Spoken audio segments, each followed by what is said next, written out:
घमंडी कभी न कभी मुंह के बल गिरता ही है। इंसान अगर अपने ऊपर घमंड करता है तो वही उसकी सबसे बड़ी असफलता होती है।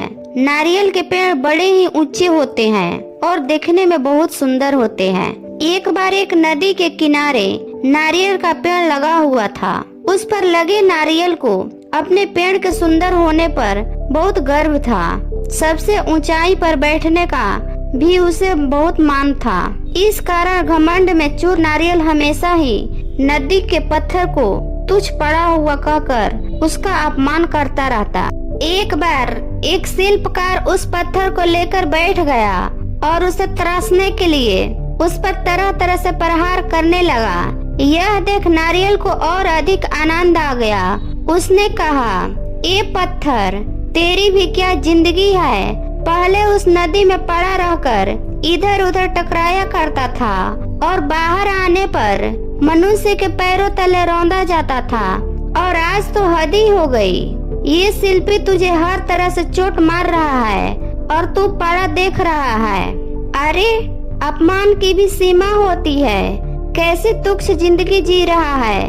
मुझे देख कितने शान से इस ऊंचे ब्रिज पर बैठता हूँ। पत्थर ने उसकी बातों पर ध्यान ही नहीं दिया।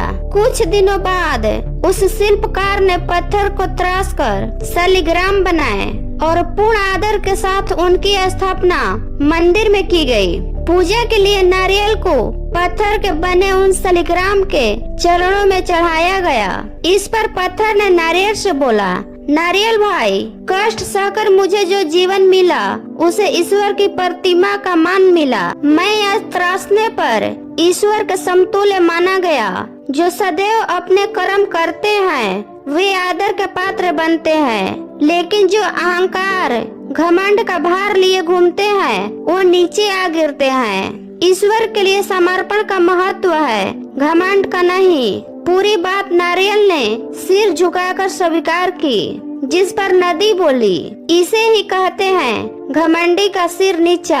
घमंडी का सिर नीचा।